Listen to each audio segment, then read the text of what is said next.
I'm gonna come a little bit early tonight. Thought I'd do a little surprise throw in there. Originally didn't have anything planned. And not gonna say that, I'm gonna see if anybody comes through. I'm on here for an hour. See if anybody comes through. I know that sometimes I come a little too late. So I thought I come a little bit early. It's a little bit weather where I'm at is kind of on the crappy side. So just trying to see if anybody want to come through and chat it up. See if I get any bites. Had a few folks come through um, last evening, so thought I'd try my luck. See if anybody's around. Um, you know, got some stuff sorted out, so we're gonna see what we do. If I get anybody here in the next 10 minutes, I'll stay on for an hour. If not, I'll call it a day. There's a lot of little subjects to get into, and uh, so we're talking about Stephen A. Smith is a hot topic right about now. Don't know if he's gonna have any action. I don't care if he do, if he don't. But anyway, that I talk about it, be about it, see what we got going on, see if anybody wants to, if anybody's out there. I never know because these notifications don't go out and timing is kind of bad. So it's just one of those things. If I get hit with an Easter egg, that's on me. We shall see. We're going to see what we got.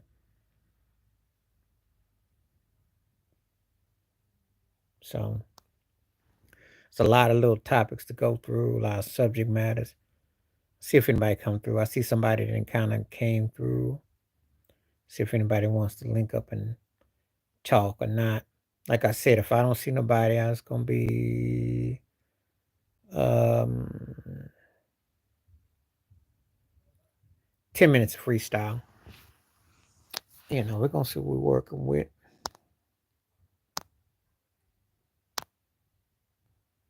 So we're working with. See if anybody's got any comments coming through. Got a little time to come through, so we're gonna see. You know, you know. So we're just gonna see what we're dealing with.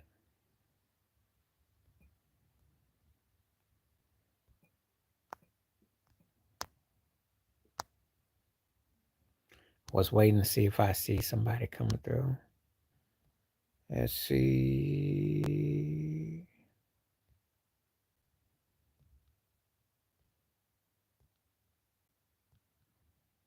Hmm.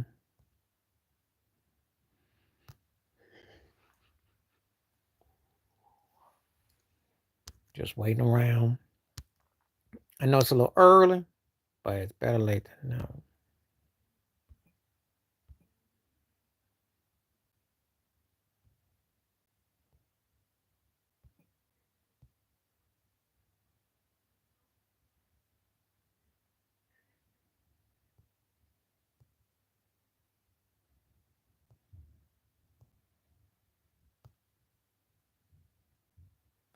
So I'm gonna see. I'm gonna give it a few minutes. Can't say, sometimes you have to do like a guest sneak because you just never know. If people are gonna be on, let them tell them and let me know too.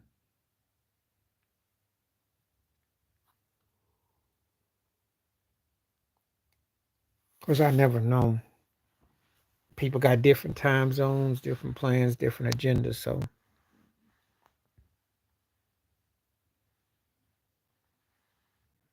just wait and see what's up.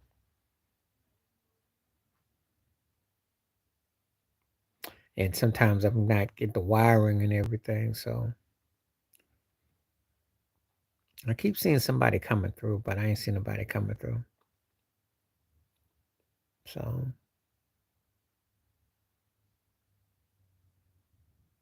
if I don't get the buzz when people come through, then it probably is gonna be turning, amount of times I come.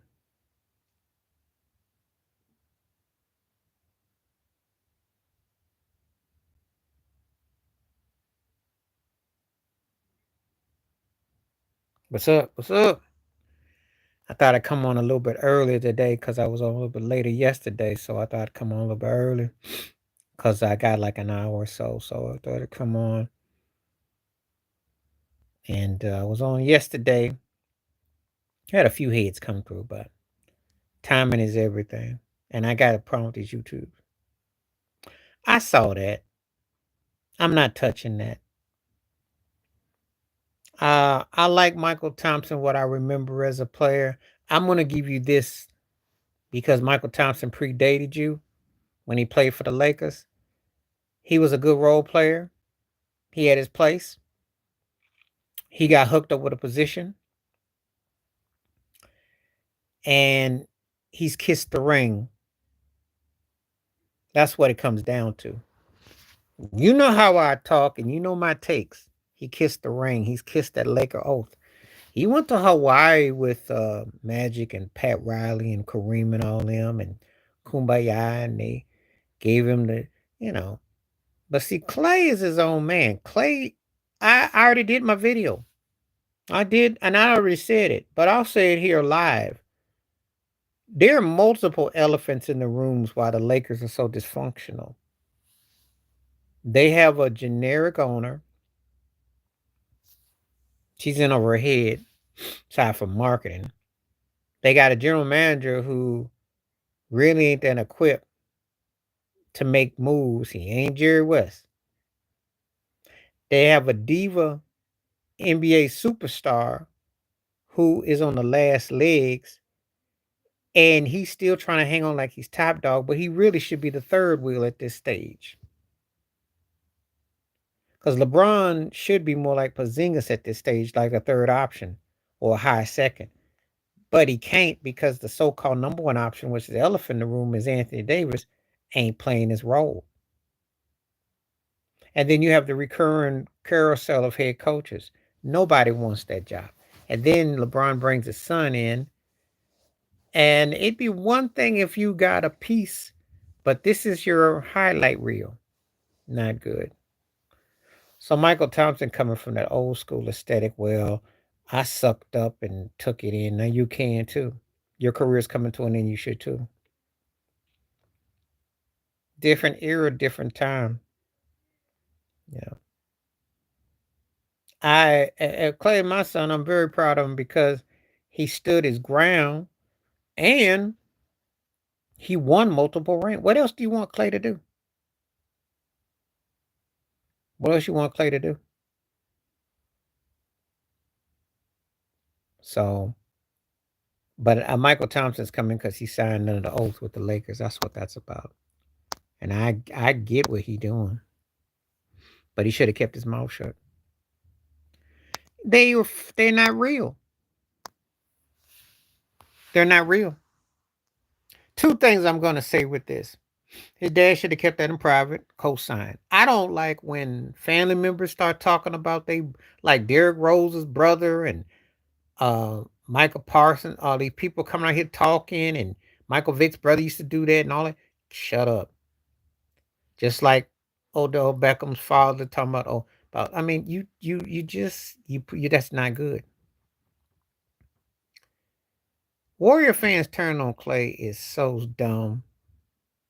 Yeah. Warrior fans are dumb because without Clay, you don't win those rings. As great as Steph is, Steph might be a better player, but you don't win without Clay. They were the Splash Brothers. It wasn't just a Splash Brother. Okay. You don't win without the other.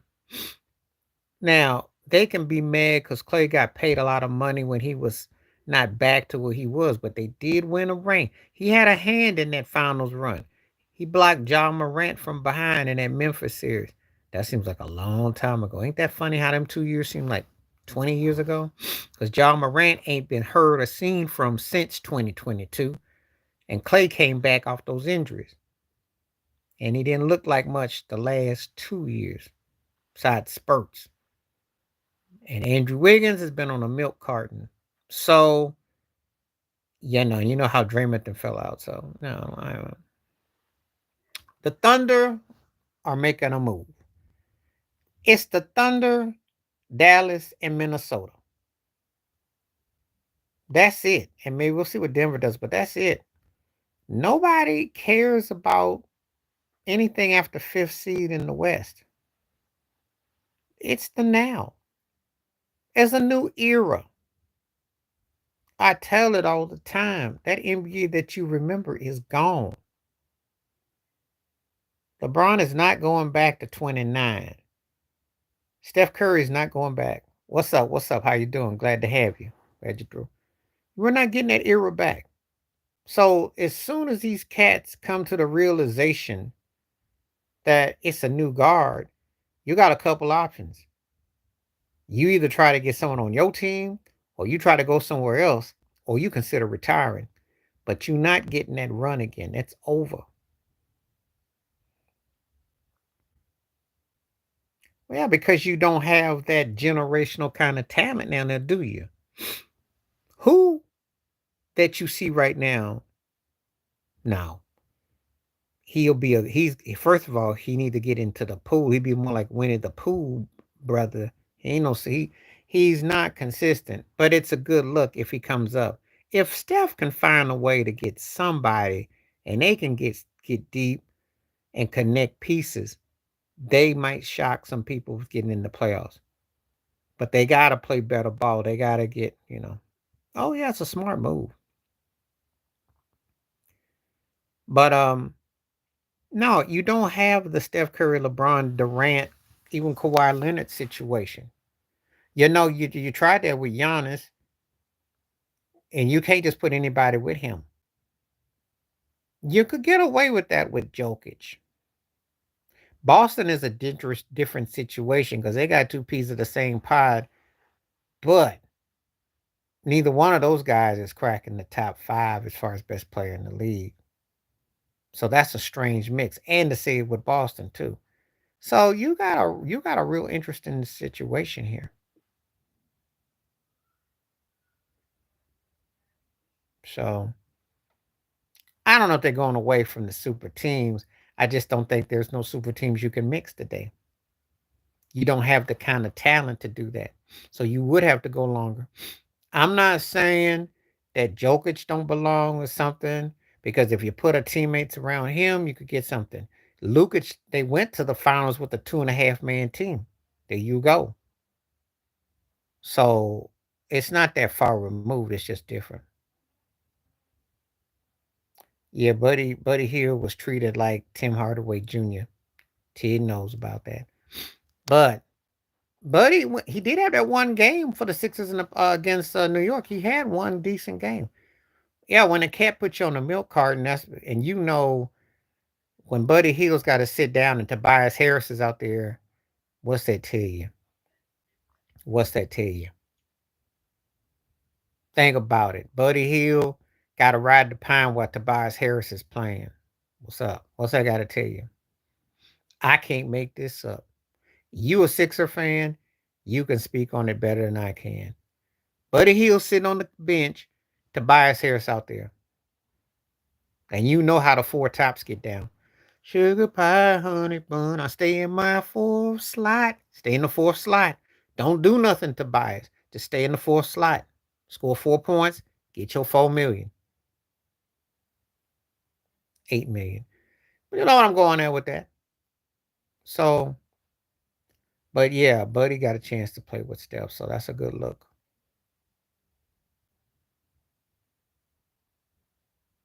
Well, so now what happened with Milwaukee is that they didn't play no defense. They have not utilized their team the right way. They didn't have the right coach, the right structure. And when they got rid of Drew Holiday, they got rid of their own defensive player. Dame was not the right fit. That only works if you're a team that needs a score option, kind of like Golden State. But if you need a piece that complements Giannis, that wasn't it. I hate to say this, but DeMar DeRozan would have been a better fit with Giannis than Dame. And he's not half the score that Dame is, but style wise, it's not always about scoring, it's about getting pieces. Yeah, thank you, Ted. That was floating with me yesterday. Um, that thing was pretty pitiful. I sat and listened to that video. Um, No, no, he's not. Um, that Ryan Garcia video was pretty disturbing. So he tried to pull that Conor McGregor, but he ain't got the kind of bag and the reach. So they did something with that. Yeah, well, you saw what happened to him this year, didn't you, Ted? He got hurt and they didn't get out the first round. So I think he'll go back again. I don't think he'll be pulling that stunt again. It didn't work. I seen that. When I did the video and I heard about all the folks that were there shuffling for him, I was disturbed because he has been vulgar, he's foul mouthed, he's hateful, he's spiteful. And he had the nerve to bring up Michael Jordan off the court and stuff. I'm like, what's that got to do with you getting suspended for getting busted for the smack in your system? What's that got to do with anything? No, they haven't. And I think I saw that video with Carbello, what's that chick? Carbello, I can't think her name. No, she was messing with oh God, what's her name? Sabal Carmelo she a racist piece of trash too, because she's a like a Carmela Sabella. She was messing with the what's that turkey? Oh, they were a couple. That's the most sappy song with. Anyway, she and Jimmy Butler. There's a video on YouTube where they're playing horse together. I think Pat Riley trying to make her the new Rachel Nichols or something, trying to warm it up. Carmelo Sabello, whatever her name is. She's a little bigot chick. But anyway, they ain't doing nothing. They can't get nothing.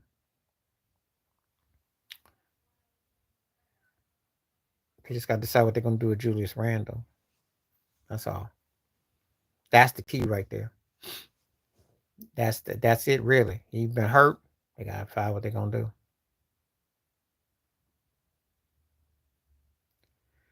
Well, he might want to get on the squad. I don't know. I think they would. So I think they make a move for him, but there's nothing that can be done. I'm sure Pat Riley would love to send him somewhere, but where would he send him? In another lifetime, he'd send him to the Lakers, but the Lakers ain't giving up nothing for him, and they ain't got nothing to give up for him. Not when I'm hearing the Lakers are trying to get Kyle Kuzma back, maybe.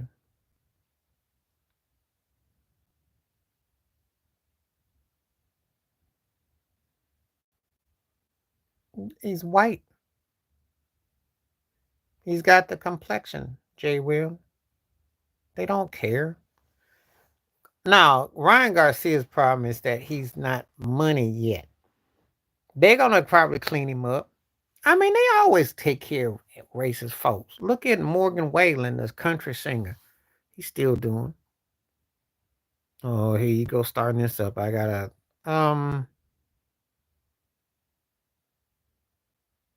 well, the more impressive feat would be a perfect game, but the quadruple double is real rare. So it's always gonna be the perfect game. No one talks about a quadruple double like they should, but they won't. He did get suspended. We got to do some reading. He got suspended. And he got reprimanded for the drugs he's in. Why are you surprised? If you listen to any of my videos or watch anything that goes on, why are you surprised? Why?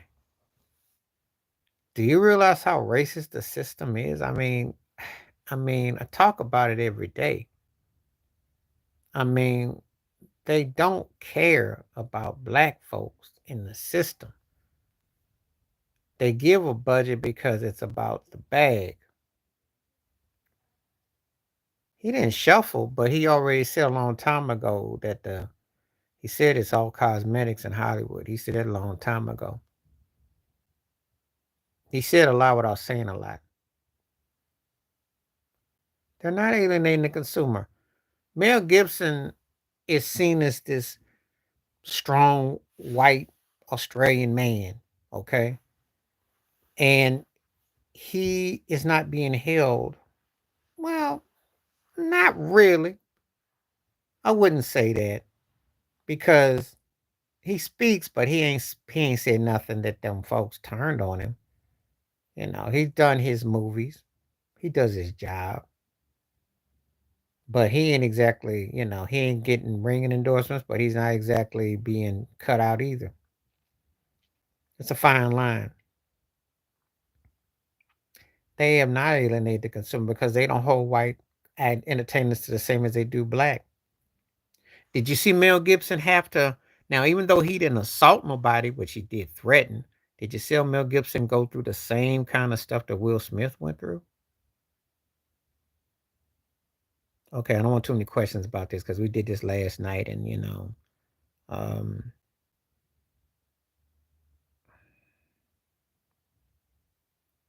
it's one of those things that that's a tough question for me to answer. You asking me who was the better Major League Baseball player? Chef got more of his career, but if you ask me who was the better player, it was Strawberry. But that's a tough question to ask because it's almost unfair because Strawberry didn't get. He was a better natural talent. I love Chef Swing talent, but oh yeah, I saw that last night. That came on my thing last night. Well, yeah, Willie D did too. Willie D lit his butt up too. You should check out the Willie D live. He tore his behind up. I cracked up. Elder went in on him too. Well, because no one takes Stephen A serious. Because Stephen A is now trying to talk like a politician. And the thing is this, you might not agree with OJ verdict. You might not even be an OJ Simpson fan. But to sit up there and act like that he wasn't iconic figure, that he wasn't a legendary personality in the world of sports and entertainment, etc., is lying. And regardless, when Phil Spector died, yeah, I know. When Phil Spector died, they acknowledged him on an award show, and he was in prison, and no one said nothing about that with Phil Spector. You could take all the notes you want; they not gonna say nothing because they gotta protect the bag and the assets. But if you watch my video about Ryan Garcia, who did I compare him to? I went at Charlie Sheen. I like Sheffield Swing and Bagwell too, but that wasn't what the question was. And if we're gonna go by swing, Strawberry had a great swing too. They declined because he wanted. Well, they don't want to deal with him. They can go get someone cheaper. They got what they wanted out of him. They let him run uh, Max Kellerman off the air. He brought him Shannon Sharp. Got Jalen Rose up out of it too. Hmm. Yeah. So what you want me to do about that, Ted? That don't mean nothing. I like B Hop as a fighter, but if he sits there and lets a Mexican dude say those kind of words and he don't have no retaliation, what you want me to do? I have to remember him as a great fighter, but then I have to question his blackness for letting the man. It's one thing if y'all friend, the guy had said, said something in a park, but he said it like he was a Klansman. He said it like he said it in repetition, and he said Muslims can't go for that. You find out a lot of them are. I hate to be the bearer of bad news. Now, B Hop coming from the joint, Ocho Cinco uh, trying to be a corporate commentator. Yeah, these guys get in bed, not literally, but they get in bed together. I'm not talking football right now because I ain't seen nothing with the training camp. But just to answer that before we go on, the only thing I say they need to do, see what they get, how they get Dak taken care of, what happens with that, and they better prepare to have a better season and a better conclusion. Because if they get knocked out in the first round or the second round, heads are gonna be heads are gonna roll in Dallas. It's over for McCarthy and Dak. If they don't do that. That's all you need to know.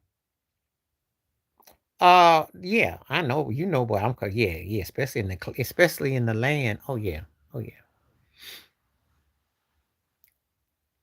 But you see, you got a lot of cats out here who will shuffle for money, and they will look the other way. Cats that you're surprised that would do that. Um, he should be whipped. The way the way how racist extreme he was, and then the Muslim part. I mean, come on now. He a white man who owns that team. He ain't going nowhere till he die. He'll die on that star. Okay, and he gets to do what he wants to do.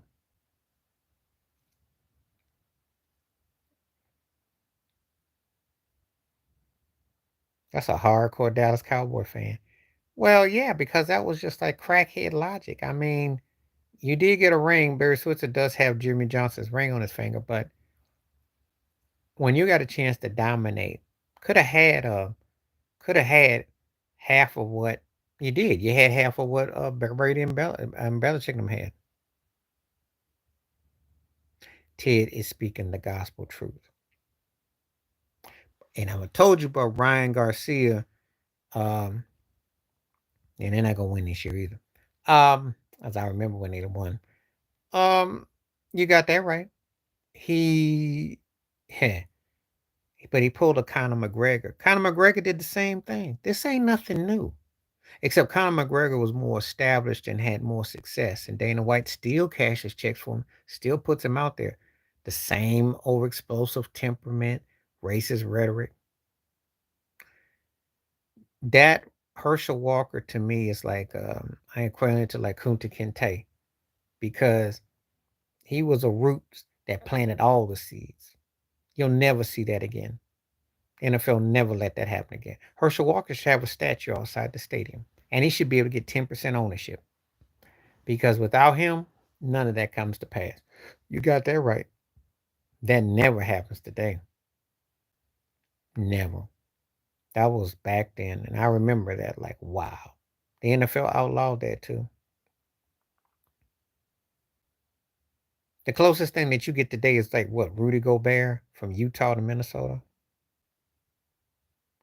I know, and he been real quiet too, and I ain't mad at him. They looking for him too.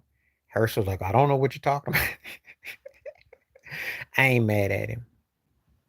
Hope he keeps the money. He ain't the only one. No, see, I have to disagree with you, Jay Will. In college, he was a beast. USFL, he was good. NFL, his talent was like a kickoff return man, but he never got a stability in NFL. Talent wise, though, he was a big boy. Oh, he was the only player I seen that could have came from high school to the pros. But I don't think he ever his NFL career didn't he should have had what Bo Jackson had, and it didn't turn out.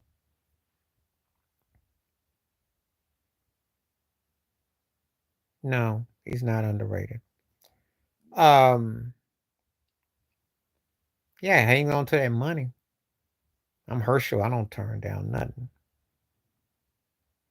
That's his payment. They probably need that money to give up to Trump. Yeah, he was a big boy.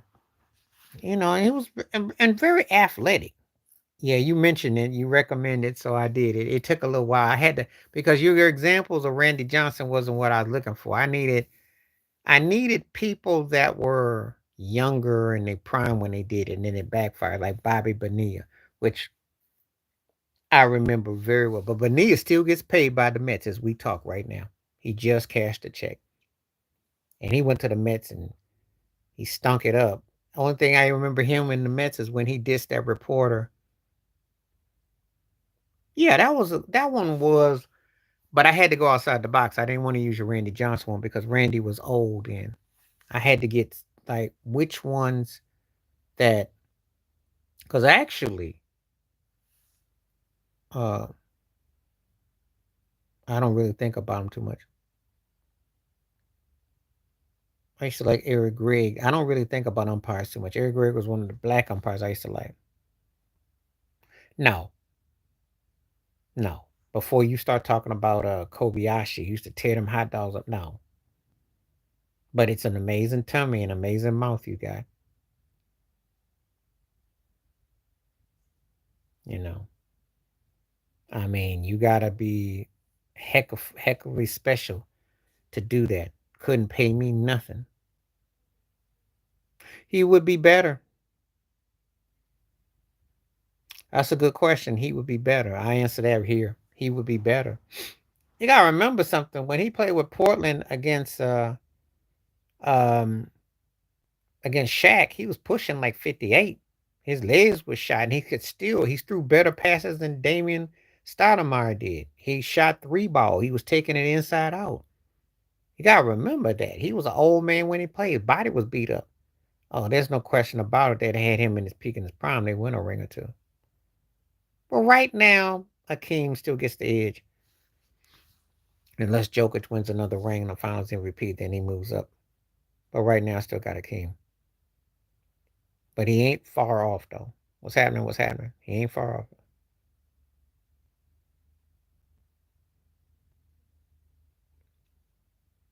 Well, no one man carries a championship. It takes a team effort. But if I wanted to say a Herculean performance, I already told you I'm not doing that one because I already did it. And I already mentioned Jokic. The most impressive championship if I was going to use that, I don't do that because it would have to be D Wade the way he played that. If I was going to do that, Shaq and Alonzo contribute, but that was he was on another level. We're not talking about them. Come on, Ted. Don't care about the Lakers season. You signed your season off when you signed Bronny. You signed your season off when you can't even get a legit free agent. You signed your season off when AD when they got stuck with JJ Redick. Yes.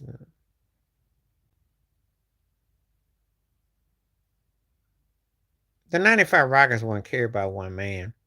As great as Elijah one played, don't act like they didn't have contributions from their bench and their scoring because they scored. He's not cut out to be a centralized figure. Drexler was big in 95 because he could put. No, I can't do that because I can't say that.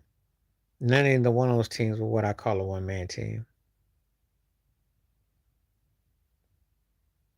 Yeah, but he wasn't a one man team.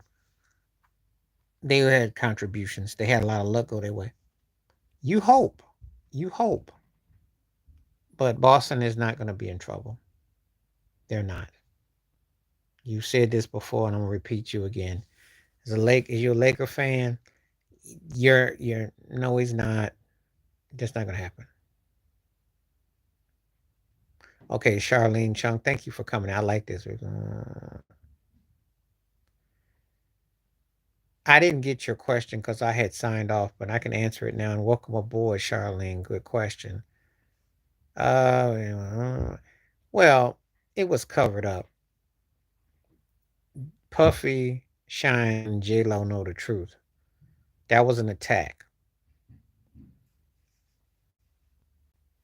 She'll get money because they got nothing to do with Puffy. But do I think she should get money? Ted, you're asking me about a team that lost to the Bulls against a team that won the championship. Think about it. If they had no answer for Dennis Rodman clogging them up, what do you think's going to happen with LeBron D. Wade and who beat a Spurs team that was better than the 96 Sonics? Natanya Roop. I seen her on the Art of Dialogue. She probably will get something because they're going at right now. Puffy's an ATM machine,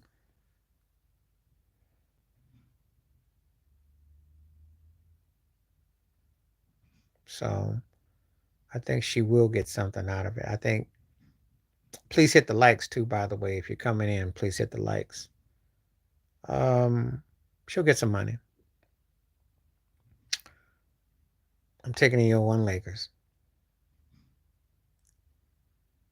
Good as Golden State was, Shaq was just too much.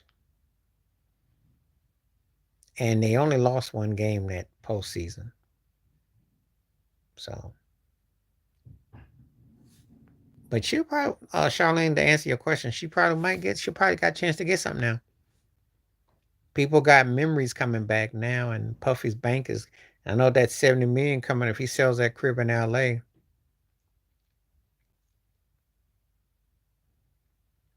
So, I wouldn't be surprised if she got something. I know it's been covered up. He had a great attorney too, but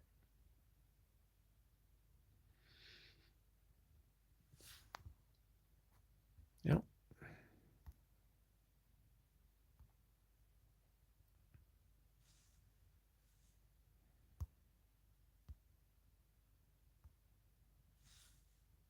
okay. But anyway, that's my answer, Charlene. I think that definitely.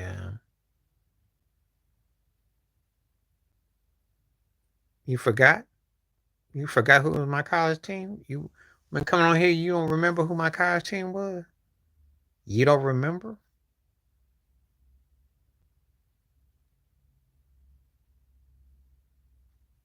You don't remember. Yeah.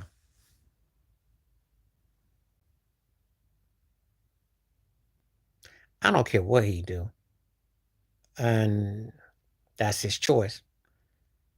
What you trying to say about Michigan going to, because I don't even pay it no attention till we get going, but what you trying to say? Sound like you got something to say about Michigan. They don't have no expectations they're going to repeat. And that's subjective about them. I mean, depends on how you feel about them. I don't really look at them as underrated. They were just the production team as far as I'm concerned. For real and Chad. I didn't look at them as a group. I just looked at them as a production team. And I heard that the projects they put out weren't memorable. They were better suited for others. He will do what he want to do. It's gonna be a month about a big to do. I don't care what he do. If he gets hurt during the Olympics, that's an excuse. You read it here first. I'm happy, but I'm not gonna put my nose in there because now without horrible, I don't know what this is gonna be like. And to be honest with you, things worked out in the favor last year. Had a tough game against Alabama and beat a Washington team that was just a little green. I don't know, you know. I'm not gonna say one thing or the other. I'm fortunate that it happened, but yeah, Penn State is probably the best 10-win team you got in college football, except they got those two losses, which are glaring. Penn State is like that pretty girl that's got that big pimple on her nose, and you have to cut it in half, and it don't go away too quick. That's how Penn State season is. The face is pretty, except for that big bump, and they can't get over it. They can't execute it. No one takes Penn State serious. And then they go into a bowl game and they get their butt handed to them. So I don't know. There's too many of them. We don't even talk about them as a dynasty anymore. Did they win? Like they got to the Final Four, but they lost to Georgia. Georgia's had won back-to-back titles before Michigan once, and Georgia arguably may have gotten robbed out of last year. So we're not we're not really talking about Bama like that.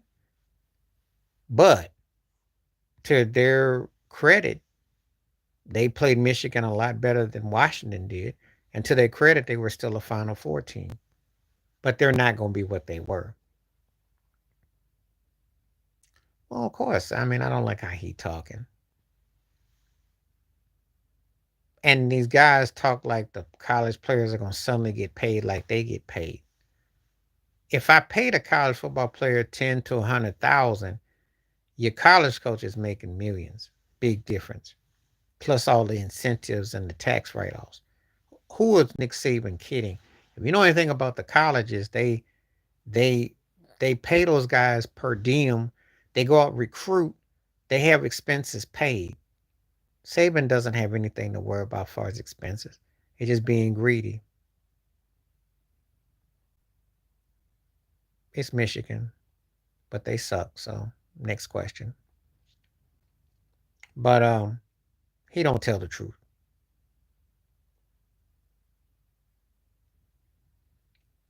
He don't tell the truth, and I don't want to give him the benefit of the doubt with nothing because I don't like how he. Uh-uh.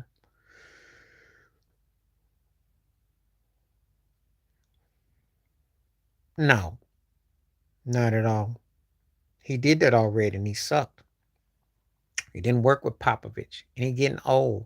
What's he gonna do? I mean, the Rosen. I said with Milwaukee because of Giannis and style. I already know that.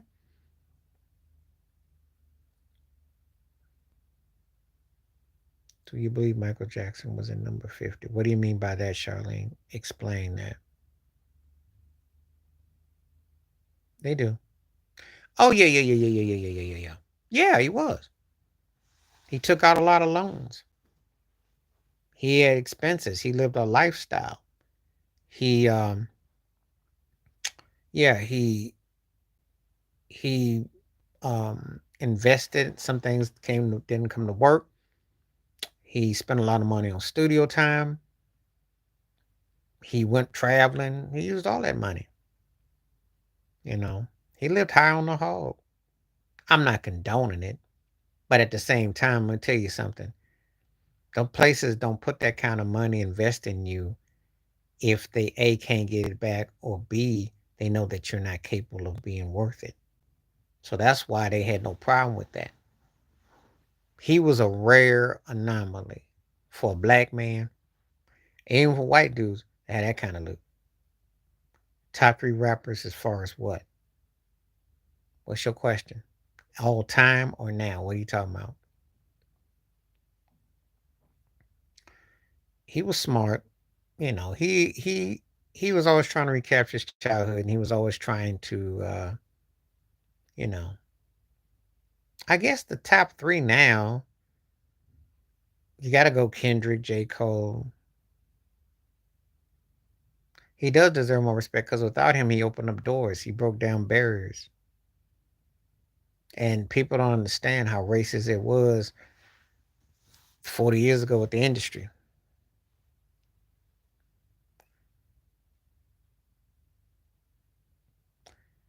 He got hate, but he don't get the he. It's because of what he went about it. But again, you know, some things he did was extreme, some things he didn't.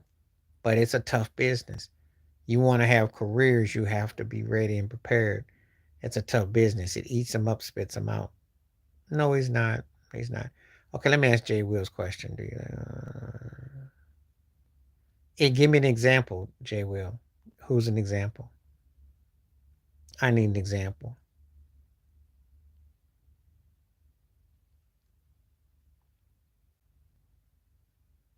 Give me an example. Now, if you come out here, Ted ain't said nothing. You come out here and tell me Luke Walton's getting his jersey retired, then I'm gonna look at you, yeah.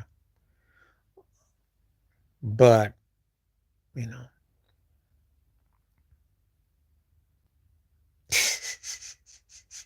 Yeah, Kimber Walker. I mean, yeah, that would be embarrassing. And Jay Wall too. Yeah, yeah. And okay, those are good examples. Heck no, they don't. They can't even. They shouldn't even get the elementary jersey retired, let alone the NBA jersey. Come on now. Yeah. So the Joy Taylor thing, I hadn't Joe Button. I hadn't that thing come up on. I don't. I like Tony Allen a lot as a defensive player, but he was offensively, a mess. Joy Taylor is the reason why Kevin Samuels was so big on these YouTube streets. Joy Taylor is Joy Taylor. Vivica A. Fox is you tomorrow.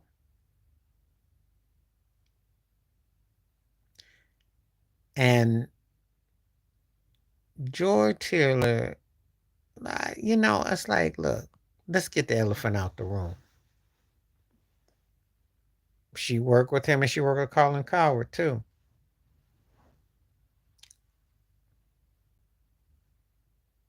And her ex-husband was a old school Italian dude. Not that it matters, but you know,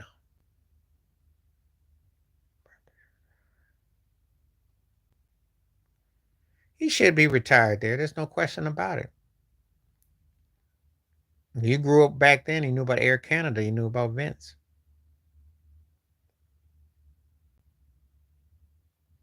Yeah, I remember. She was a kept woman. And it didn't work eventually. As a matter of fact, before she came onto the news media, of course, everybody knew about her brother. And she was a local Miami girl. You know, I'm not, come on now. That's not even a legit question. Richard Hamilton was good. Jamal Crawford was good. Jamal Crawford was a sixth man. I mean, that's not.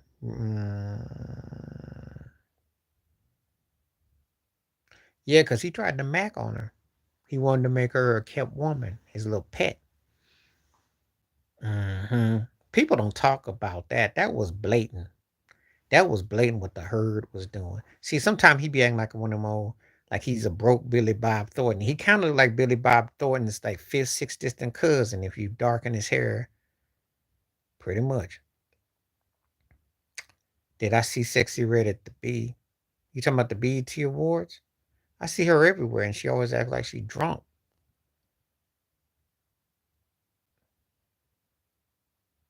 Yeah, I like Jamal, but it never came to where it's supposed to have come for him.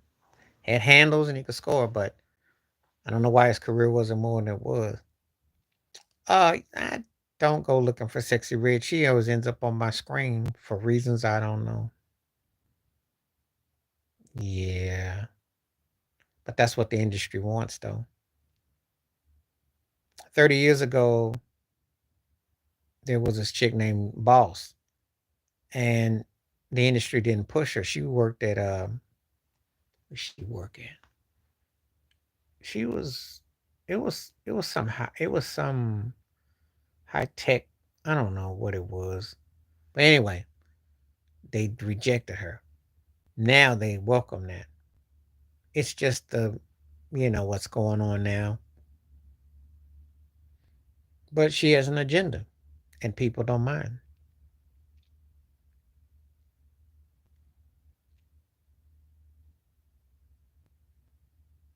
By default, it's Eminem, but that's not a question I like to even. Again, you don't ever give me no tell people that I even halfway like. I did bump out of control today though, but I don't care for 50 too much. Well, Little Kim is a better rapper, but they send a whole different agenda.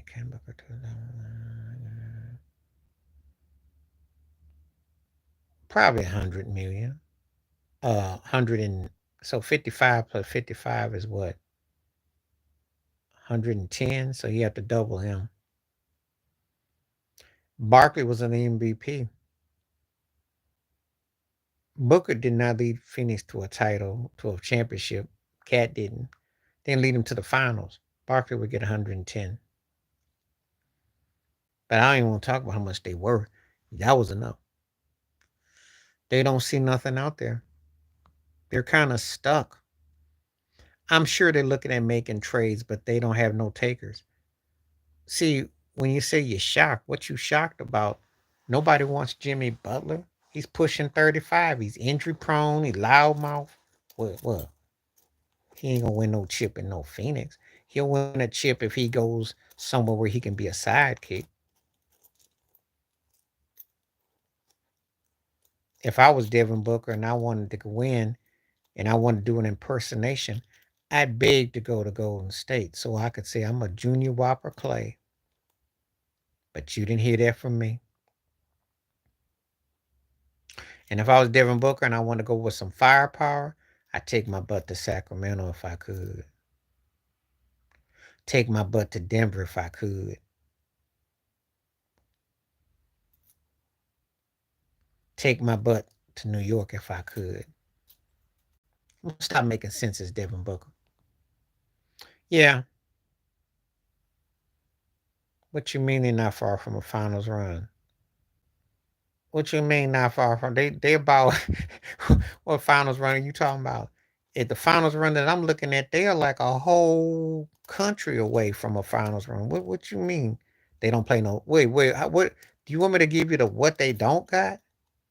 What they don't got? They don't have no defense. They have no structure. I know they got old a Milwaukee coach to come there for offense. Their bench is whack. Bill, Durant, and Booker don't fit. There's no leadership.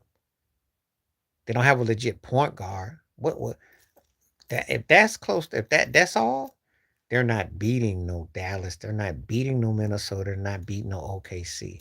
They're not a top team. They're gonna make some nice noise as far as wins. They can't beat nobody legit.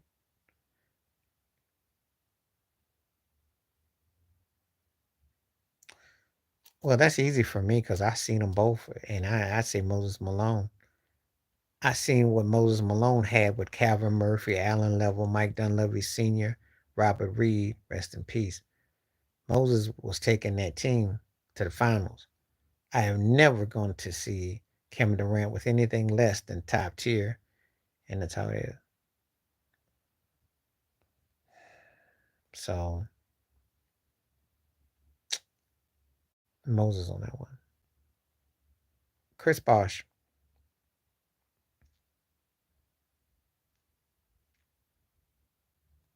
Anyway, I want to address what Ted was saying. Come on now. Far not far off. What you mean not far off? And look, that's a lot. That's a lot.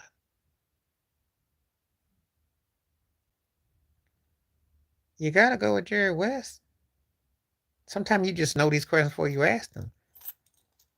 Durant needs another ring, but he's fallen in the his. Let me say this: skill wise, as an offensive force, he's one of the probably 10, 12 greatest talents I've ever seen. But putting it together, Jerry West did more. I wish, uh, as the answer what Ted said, I wish, as I've said this before about Kevin Durant, I wish he had that I'm gonna go crazy mindset because he's so cool and lax. That's why I'm surprised he left Golden State because he was in cruise control. And he got to do too much now. But Jerry West, led the team, was big time. And that was no 3-point line, and that's with hand checking and more physicality. So could you imagine what would happen?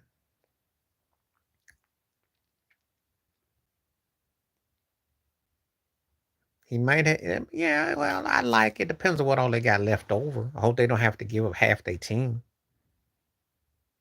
If they have to give up half their team, that wouldn't be good.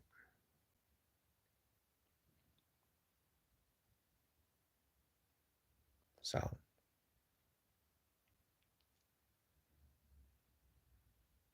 only if they get to keep the bulk of their team. If they have to give up half their team to keep them, then I would say don't make that move. But he would be good with what they got. Yeah, I know she did.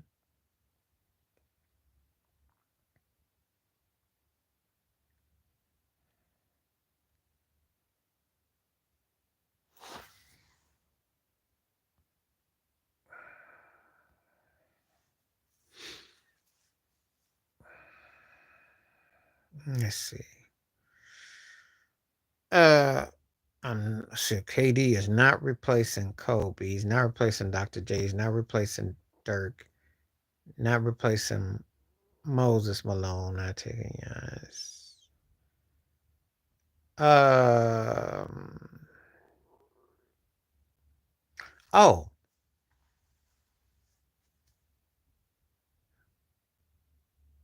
you got to take Moses. I mean, you got to take Karl Malone out.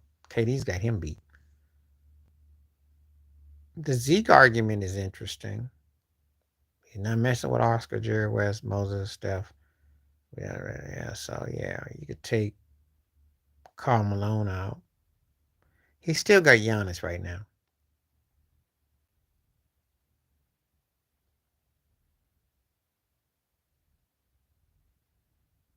No, Dirk's got him better. Yeah, KD's fallen off quite considerably. Cause after Barkley called him a bus rider, he ain't looking too good. I got Dirk because he got the most out of his talent.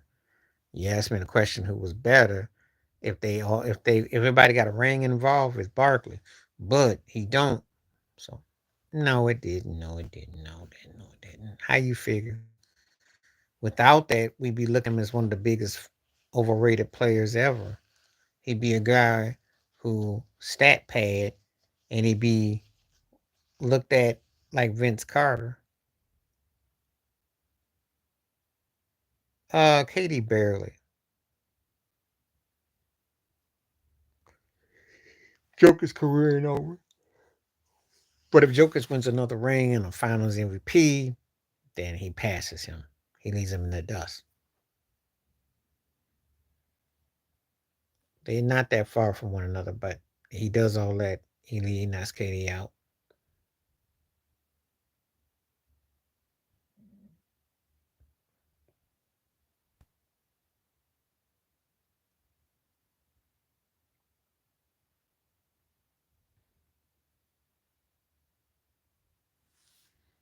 Mm,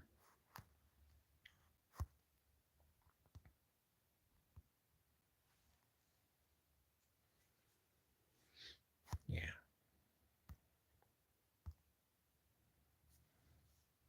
Yeah, well, I did talk about that. That whole thing with Morgan Whalen. I didn't. Yeah. Yeah. No, not at all.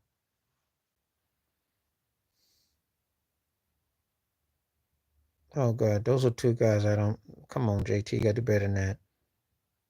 Two people. You already mentioned people that I'm not that big on. Spears by default, but that's not. Um, I don't know, Charlene. You tell me who you think.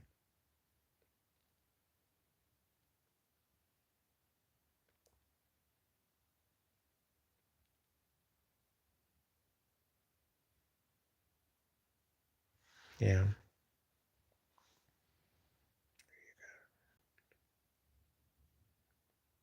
Stephen Clay, because he could do more with him. And the thing about it is that Clay was big time Game 6. Steph changed the course of basketball. They were considered the Splash Brothers. They were considered um, integral, come a big, you know. And mind you, I'm a huge Zeke fan, and I like Joe Dumars a lot. And they were influential for Stephen Clay. Don't get it twisted. However, Steph and Clay are like another level though, because of the ability to score. That's just a fact.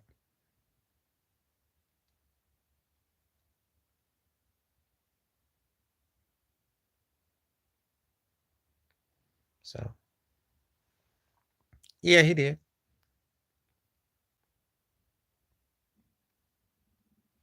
But he also knew that they were special. I think they're the best bet for my lifetime. I can only speak for my lifetime. I think they are. They changed the course. I got Steph Curry. I've already said that 50 different times.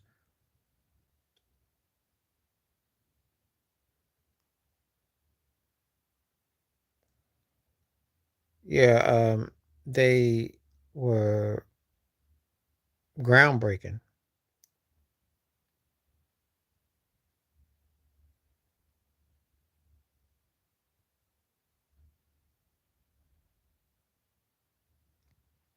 So,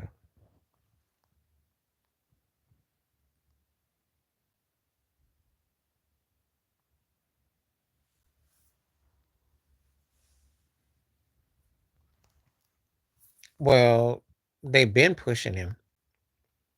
Why you think Jalen Brown is vocal like what he's saying? I picked up on that a few years ago. Now, they want him to be the new Steph with the Kobe attitude. They trying to make him something he's not. He's good. He's really good, but I'm not blown away by him. I'm not blown away by Jalen. But I will say this in their defense. They are Celtic traditionalists in the sense that they play team ball and they are effective when they're both on the high. And they're a team that you can fall in line with and they do their thing. But I don't feel no superstar. I feel super hype.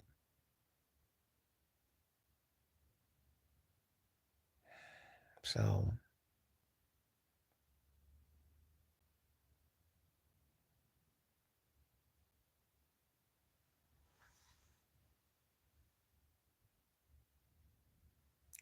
well, they always got code words. So, Ted, let me address something with you and let's talk for a moment.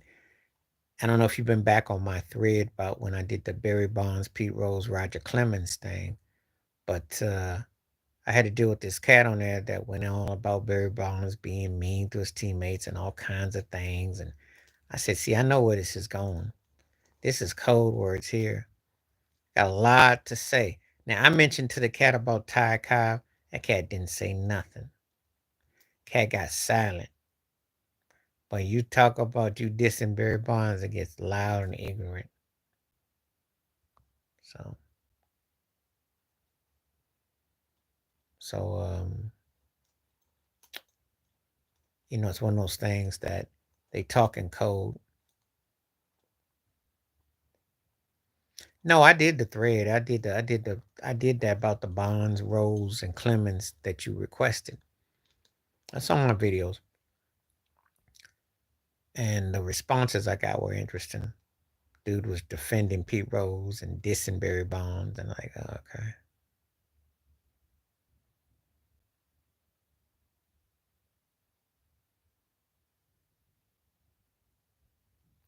Oh yeah, it's all code words. All code words. Because they have to catch themselves. They don't always catch themselves. I know what they're thinking. I didn't read between the lines. When you're like got a psychological degree without having an actual paper degree, but a degree on racism and code words, you know what they mean.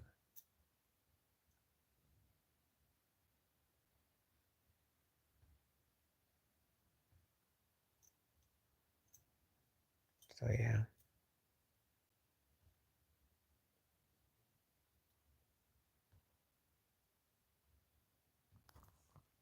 yeah.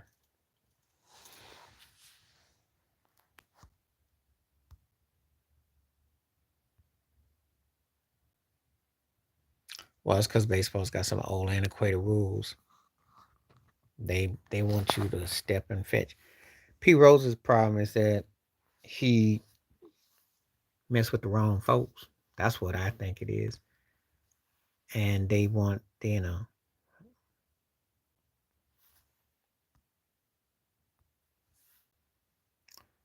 well,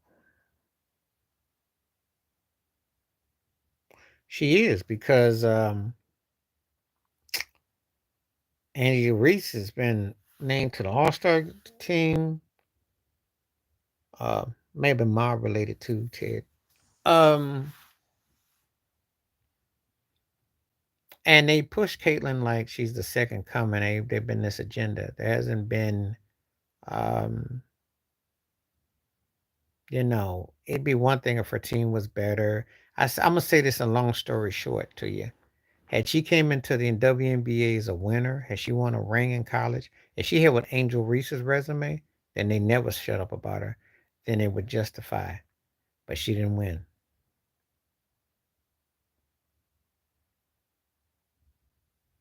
She's better, but her team sucks. But he ain't lying. But it's the politics.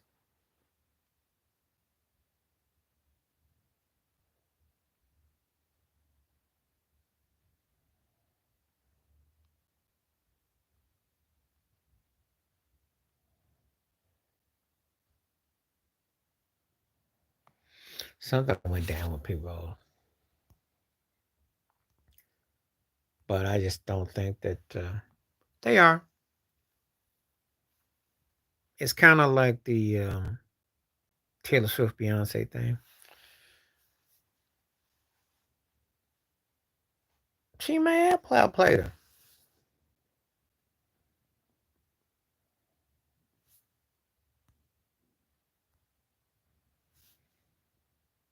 Would I disagree with Uma Johnson? That's a great question. Um, I disagree with him about trying to downplay um whoever you fall in love with. That's your destiny. It doesn't change your uniform. Um, because I'm gonna ask this question: does a cat like Uma Johnson have a problem with a black man marrying a white woman, or would he have a problem if a black man was with another gay dude? You can't have it both ways to say that, hey, you got a problem with this and that. That's one of the things that cats like Uma Johnson finds himself in a block against. So what do you draw your line with said situation? You know, relationships are tough. Relationships take a lot of work, and it depends on which way you go. So he has opinions and rights with anything that he says. However, the historical makeup of African Americans in this country all got somebody white in the family or something like that. So regardless of how you feel or whatever, it is part of your heritage. So how does he cipher between the two?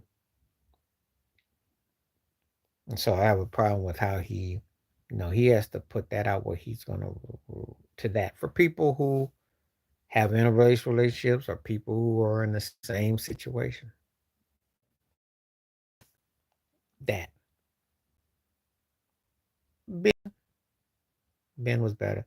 I didn't know that about Tarasi, but thanks for letting me know. Tarasi was trying hard to. Yeah, Ben.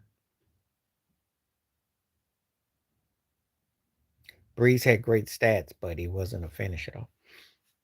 Had he had another ring, we may be looking at him differently. That's my Uma Johnson situation with him. So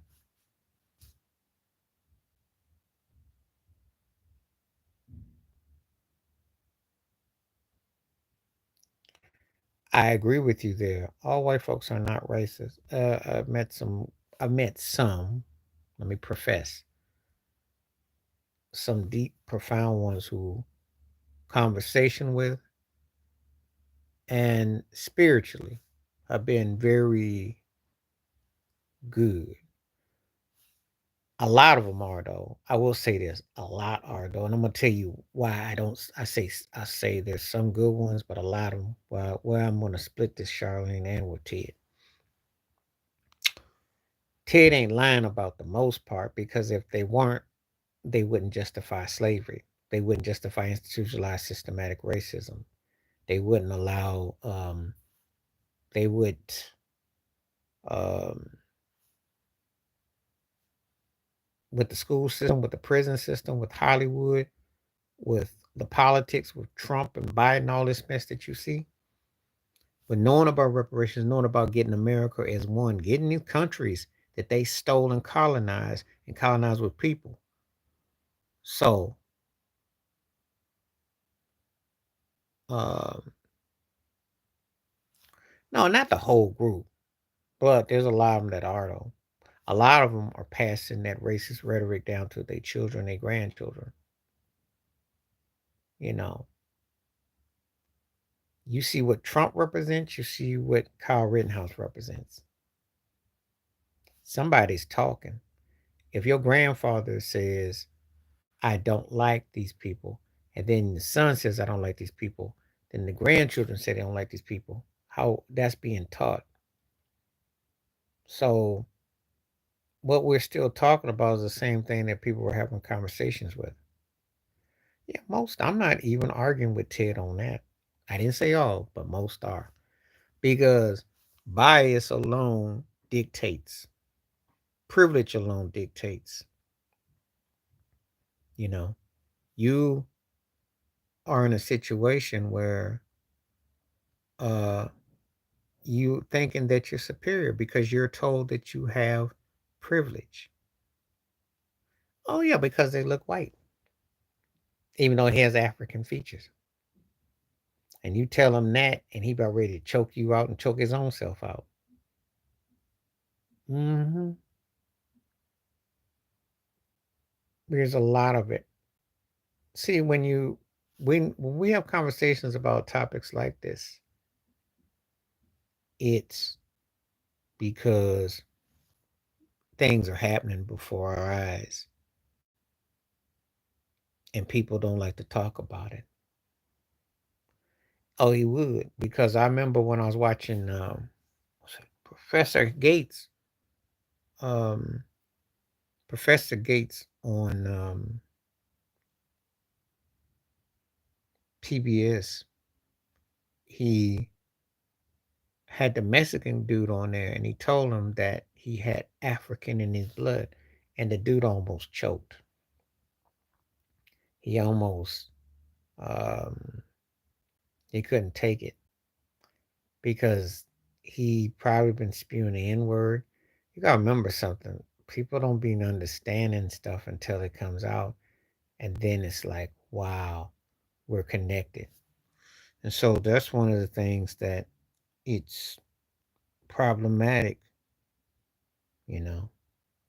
So, but when you think that you're entitled to it, you will be real blatant about it. So, okay, I'm trying to have this conversation with Ted asking me a question, JT. Okay, so please just fall back on this because um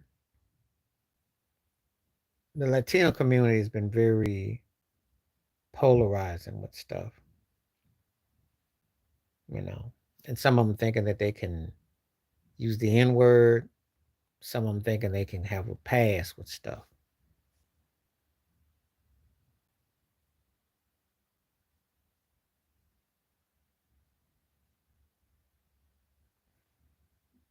Yep, and she's gotten very white-fied too. Charlene, black folks are the original people. Black people were part of civilization. You had African Americans here. JT, this answer real quick because I don't want to more basketball question to that because we're having a real heated one. But out of respect, Eric Spoelstra, Steve Kerr,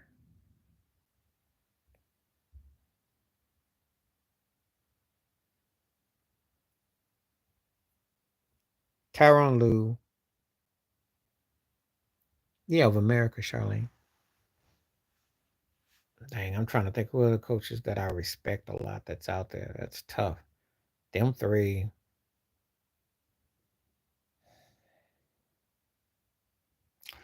I'll give Denver's coaches due because I like the way he coaches.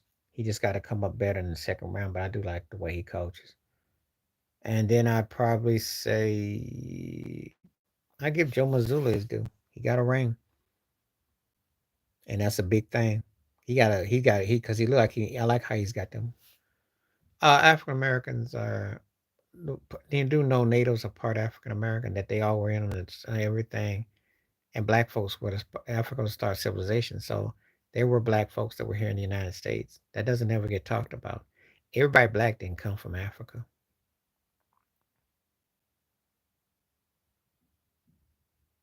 Okay.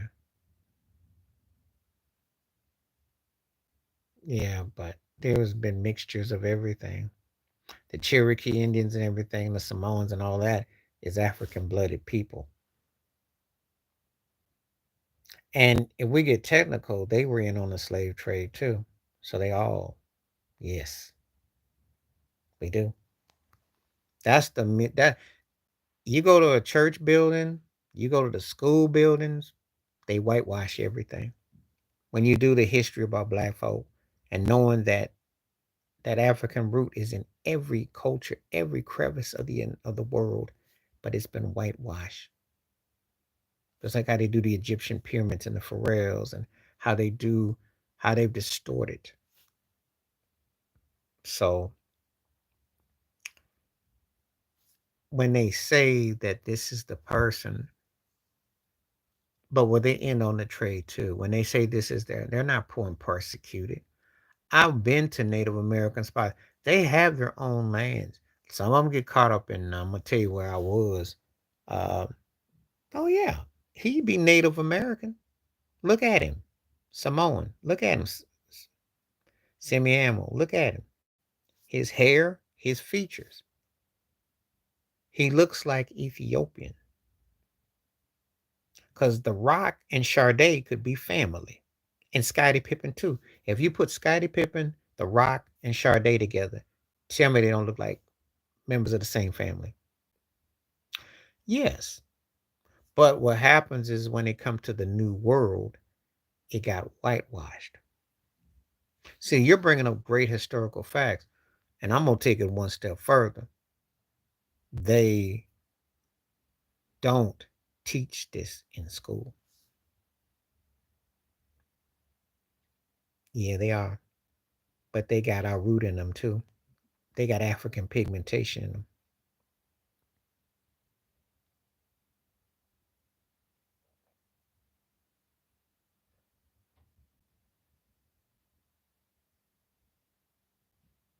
So it's deeper than what they put out. When you look at the imagery, no, is it really too radical to teach? But like if I go to Louisiana today, they got the 10 Commandments on the wall. That's what the governor of Louisiana wants. Is that too radical? They tell you to pledge allegiance to the flag or the national anthem when they take out the verses. Is that too radical for you? They teach you um, white inventions. Is that too radical for you? They teach you um, they teach you fundamental um, how do I want to go with this? They teach you perpetrating about ownership in sports entertainment of being white based. Black people with the money, they're not allowed at the table in the place. Is that too radical? I mean, when you get a one sided pigmentation affair and you don't get a balance of life, that's too radical. When I talk about stuff being whitewashed, that's not too radical. It's one side. Okay, Jay Will, I was getting deep, but um, I'm just saying. Okay, Jay Will, I'll just answer this real quick. Out of those two, Brad Darty. I like Ralph, but Darty was better. Ralph never had the right situation.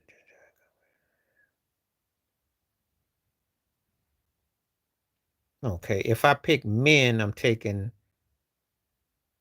Marvin Gaye, Stevie Michael. Women, it's R&B singers, Aretha, Gladys, Shaka. That's okay. I mean, yeah, okay. Thank you, Ted. Thank you, thank you, thank you. But he ain't alone. Governor Abbott in Texas, that governor in Virginia, Trump, all of them. Even the so-called Democrats don't want it to be taught.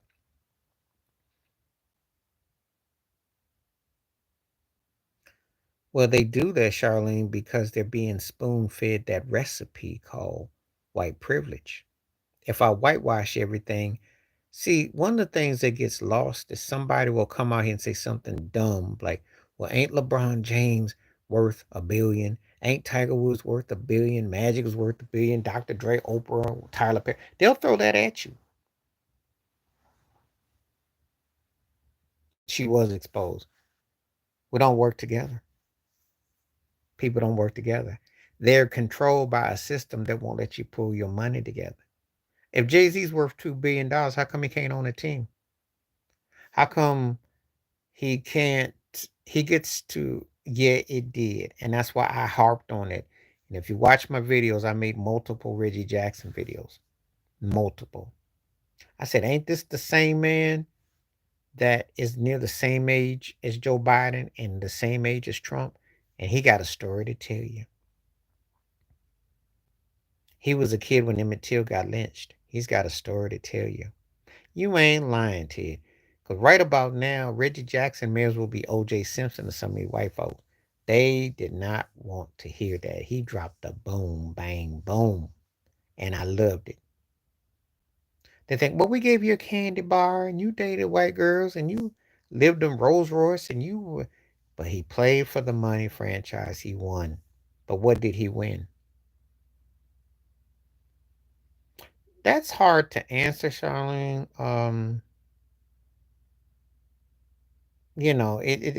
Because it's not one. But I'll tell you this though.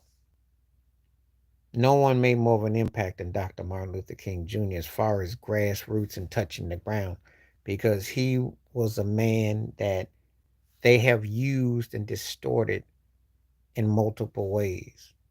And they still ain't figured out how to use him the right way for what their agenda is. They want to use a sample of content of character. They don't practice it. They don't want to talk about a level playing field.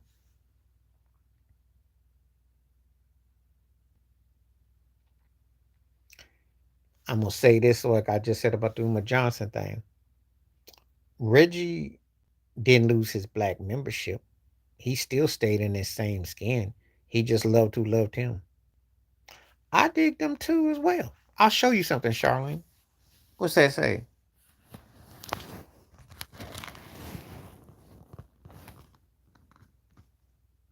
I'm rocking my Malcolm X shirt today. There you go.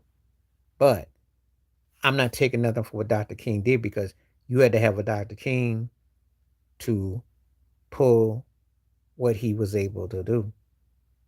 He got lynched and he was a minister. So what does that tell you? He was a man who sacrificed his life and died for what he believed in. What does that tell you? Marcus Garvey had an incredible idea. And I think in part they wanted to go with it, but in part they didn't want to give up the money. That's been the real thing here in this country. So, you know. Um, Reggie didn't hide who he was. Reggie didn't run from what he was. He happened to get involved with who he got involved with. But it wasn't like because he lost his blackness. That's what people fail to realize. He was still a man, you know. He was still a man. And if a woman, whatever background she is, she knows that he's not going to run from who he is. He didn't run from who he was. And I never would call him no seller. After this, whatever you thought about Reggie, you can't ever question his blackness.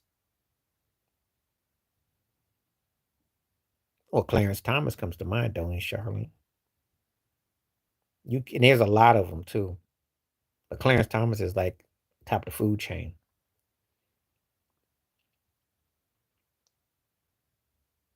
See,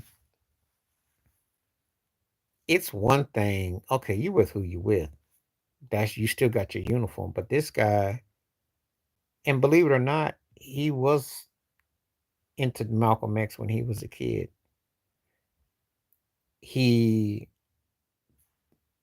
took the conservative flavor. Now I'm gonna enlighten some people. Malcolm and Dr. King probably would have been conservative in terms of visual viewpoint, because they wouldn't have You got to understand, you have to be a thinking person to legislate what you're doing. However, they wouldn't have co-signed what Trump's about. Not the Central Park Five, not not the whole fiasco with voting rights and everything that happened with George Floyd and all the chaos that ensued. So, from that standpoint of view, and then also, um, they weren't into being politicians. They were led on a mission as orators of the cloth, but they knew they had to die because they didn't want to be like Al Sharpton and Jesse Jackson. Will be dancing and singing and prancing like Kirk Franklin.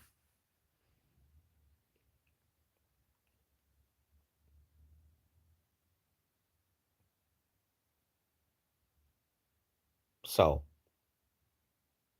now we could be here all night, Charlene, if I named all the ones I call a sellout and timing, because that's a lot of them. And they're the ones who don't talk about nothing. They get you to just kind of like fixate on something that ain't gonna be that deep. And you live long enough, you see some things a little bit differently with certain folk. So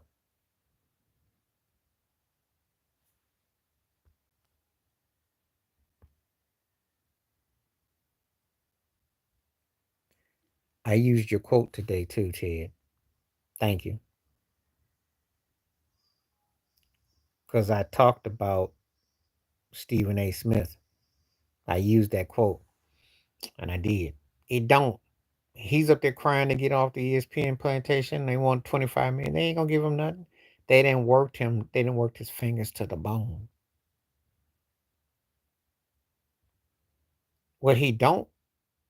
Oh yeah. What they don't acknowledge is his 25 million went away when he got rid of Max Kellerman.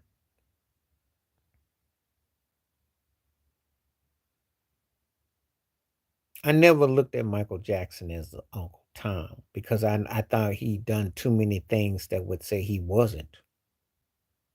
Now let's talk about him. He paid a price for fame, but the man took care of his family.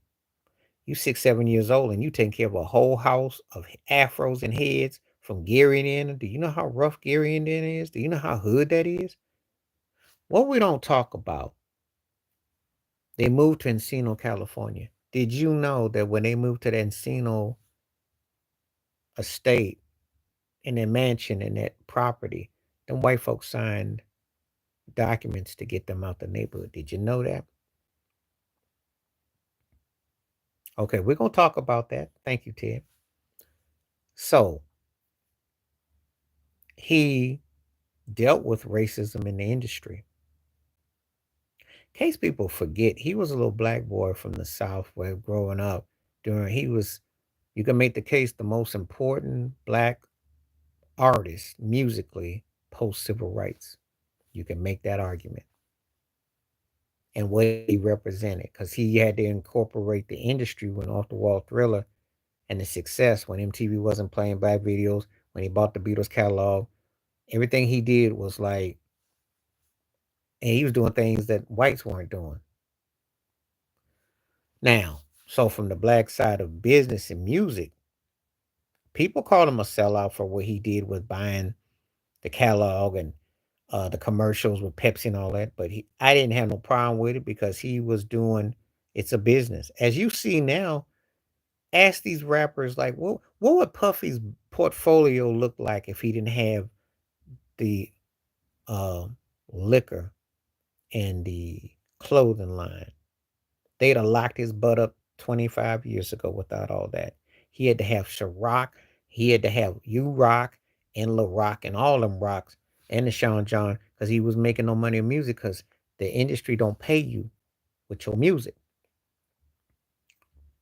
If you think I'm lying, It's Right Light Productions. Type in Jaguar Wright. She talked about, I watched it last night. She talked about Jill Scott buying Boys to Men's house because Michael, the one with the deep voice, got injured, couldn't pay his bills. Jill Scott bought their crib for like $500,000 less. Point is, the reality and the imagery is two different things. A lot of these artists ain't got no money. Now, let me get back to what Ted said. On his personal life, I had no problem with him marrying Lisa Marie Presley. If she loved him and that's who he was with, what's up, Dutch? I got no problem with that. The children, you can debate that. Only thing I'm going to say is this. If you a parent, to matter what the kids are, you a parent. That's the only parent you know. So white folks adopt black kids all the time. That's the only parent they know. So if you're a parent, now his appearance and his things that he did, you can hold that against him. But when he stood up there and took on Tommy Mottola, the Italian CEO of Sony at the time, I knew that he was a brother. I knew he was a Negro. Because if he had been lying about the mafia dude sabotaging his career, he'd have chapped Michael up in parts. That was worse than the allegations against Michael, talking trash against the mafia. So that's how I knew he was a brother. Not to mention African themes in his songs and over the years and stuff like that. But I think that he was conflicted racially. Um, I think he was conflicted by being teased by his father, by his parents for his African features. I do believe that. And I do believe the industry, everything's about imagery, keeping you young, looking a certain way. I do think he was made to feel inferior in part. That's a fact. I don't think, I'm going to say it like this. I don't think he was ashamed about being black, but I think he was made to feel less than being black, if that makes any sense. Because he had to go through a lot. And self-loathing and self-hating, even though we come from the black is beautiful 70s, everybody wasn't putting that in your ear, and you had to do that.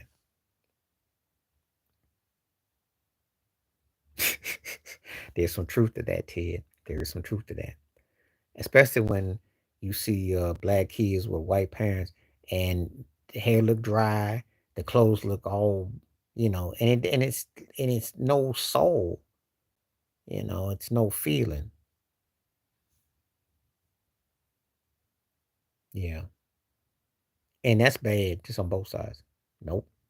They can't afford supercuts. So y'all gotta go find one of them clippers in Walmart in the black section, put your 10 down and get a clipping. Old fashioned. Well, Charlene, I'll say this. Let me address this. His talent was huge and he was like a message in a bottle. And he was the most dominant artist of my lifetime. And I think the world of him as an artist and all that. However, you don't transcend race because no artist, no matter how much they strike, I know what you're saying, but a lot of white fans who love Michael, they ain't exactly going to invite me over for dinner. I mean, I met some great ones personally, but I'm making a point that we don't get to talk about that experience like that. We go through the music of what we feel, but you're not going to get them to say, oh, I understand your hardships and what you've been through and understand in relation to that, you know, because when you say transcend race, you're saying that we're post racial, post civil rights, post that. Nobody's been able to do that.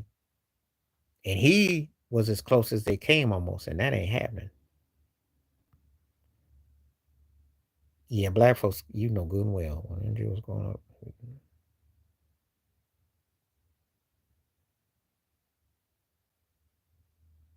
I'm not going to go see that whack movie. I have no intentions of seeing Bad Boys Part 88. I can wait till they come on something. I'm not all right. Yeah, well, you're going to get them mad about Johnny Cash. I get them mad talking about country all the time.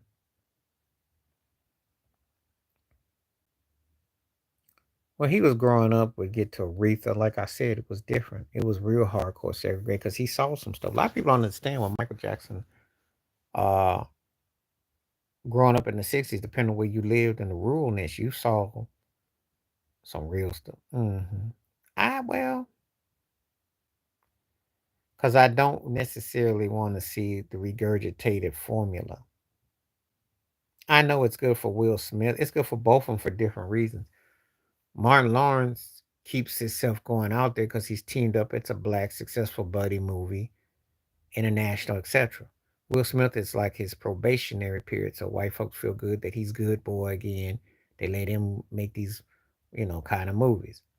I don't want to see the same old mess because it's not going nowhere. I'd like to see Will challenge himself. He did good in King. I like to see that. I'd see Martin Lawrence doing something that challenges it. You know, pretty much. That's how I feel about it. All that crying he did on stage the other night, I'm like, leave that man in the mirror stuff alone, Will. Let me get Kirk Franklin out here. Oh, and then I watch him on all that smoke with Matt Barnes and Steven Jackson cursing about when he took Martin Lawrence to Prince's Glam Slam Club in '94 and the booty all out. And I'm like, you're just all over the place. You ain't learned nothing. And that's why Tony Rock is all on Vlad TV, which I'm not watching because I boycott Vlad. But Tony Rock up there still dissing Will. Like if he saw Will Smith right now, he'd punch him in his mouth.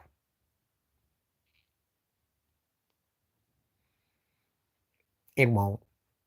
The problem that Will faces is that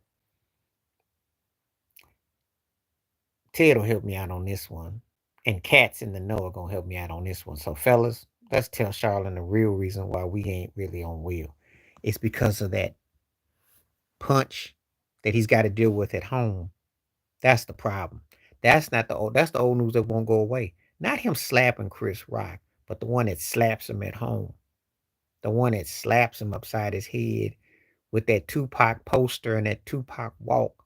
That's the one that we gotta even say the name. Well, now if you come on my live show, I go more than I do in my videos. I'm not gonna put this on a 3-6 minute video. Slapping him in the basement and telling Jaden said, look, bring one of your fruity friends over. I need some. I mean, because he's got simp writ all over him. Can't no woman respect that. Now we'll give him his due as an actor, and well, am I lying? How that boy turn out? How that cat turn out? Cause I saw the Instagram with Jaden's buddy, and he got a boyfriend. Am I can't even think of the Turkish name now. But yeah, yeah. Cocoa Puffs now. I mean, yeah. And listen, do your thing. But that's what I saw though. So I came acquire yeah. Yeah, they took cuddling pictures together. They went to some Disney, something they were on the bumper cart, something. So if you have to ask, have you seen Jaden? I think what I want to say, Tyler the Creator is all I saw the one with Jaden and Bieber. You can look at that picture. Jaden and Tyler the Creator's like, it's crazy. They it's a lot of Fruit of Looms going on in that. It's a lot going on.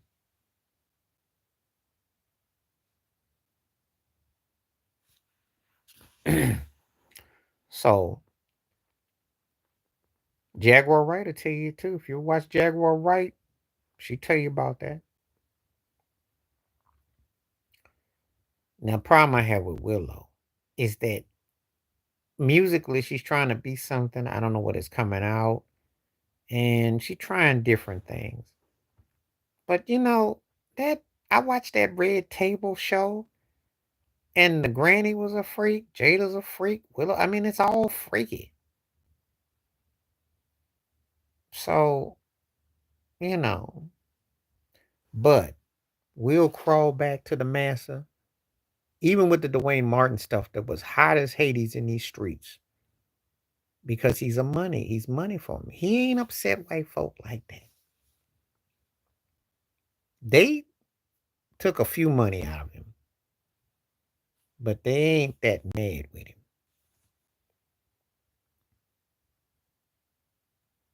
because he ain't got no choice. Yes, I do. Thank you, Charlene. Because yes, I watch Jaguar Wright. Every time she does an interview, I watch her interviews. I watch Orlando Brown interviews. Gene Deal and Reggie Wright Jr. like cancel each other out, but I watch them. Gene Deal got the best memory of anybody I know because he'll be up there talking about March 3rd, 1998, 2:05. I'm looking at Gene Deal like, man, you eat all that food and you spend time to remember. Jaguar be telling you things about she's covered a wide range. Yeah, I do. You tell me, do I believe what she said about Jay-Z, Mary J, Puffy, R. Kelly, on and on and on? Has it not come to pass? Jaguar's doing what Wendy Williams did. So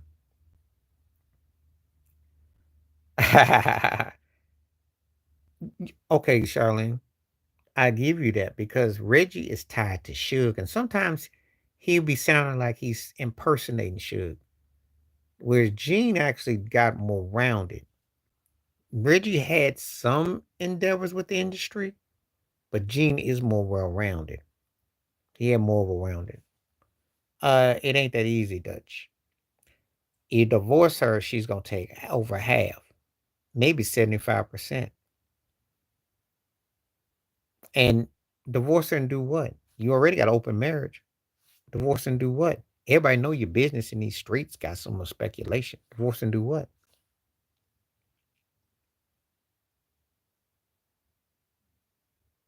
She would divorce him, but he lose however everything he got. And you don't know if there's any bodies in the closet. Some dead bodies dangling. You don't know. I'm not trying to say nothing, but you gotta kind of wonder if a man walks up in the middle of an award show and slaps a man on for billions of people to watch around the world. What else could he be hiding?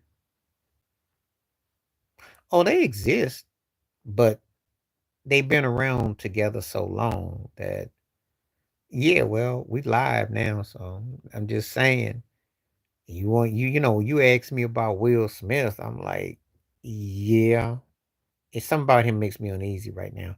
And look, I can't stand Chris Rock for the record, but I don't like how he's kind of acting like he's trying to act like he's on some comeback tour, like he's been vilified. Unfortunately, I mean, you brought this on yourself. No, no, Clive Davis pimped it. Whitney was already snorting coke back in 82, 83. Got that on good authority. Whitney and Robin Crawford were already buddy buddy. Robin was always in the Saving on My Love for You background singing videos. She was always there. Whitney got played by the industry because Whitney had a coke episode. Her mom, when she did background vocals, had some money, and she was a model. Very stunning girl. Very stunning. And then the voice came, and originally she was supposed to be on the Cosby Show, but then the music kicked in, and then that declined that. Whitney um, was Jermaine Jackson's side piece 40 years ago. She got passed around in the industry too. Jermaine, Eddie Murphy, Robin was in the background. And the thing with Bobby was, we could say part street cred, but Bobby was cool folks. And so she went against Clive's wishes when she married Bobby. He did not want her marrying Bobby. Yeah, well, yeah. Well, Coke's been around forever, yo. If you got the money, you get the Coke. It was the white man's drug back in the day. That's how I remember Richard Pryor used to talk about it.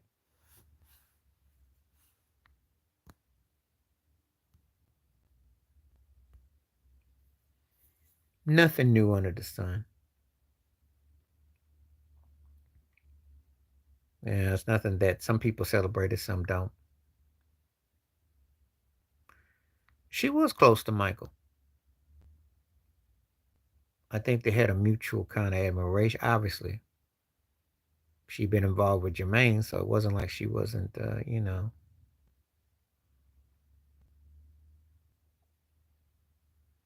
But it's a dangerous game when you do that, though. Yeah, people love to shoot, do that stupid stuff. They be like sprinkle them near the dogs. You know, it's an overrated experience, Dutch, because it only lasts for so much time, and then if you got to go and do something next day, you know, it's not worth celebrating at all. Okay, I'm about to shut that down, Charlene. They didn't hate Michael. Who you want me to touch first, Prince or Madonna? Prince and Michael had a relationship. They were cool.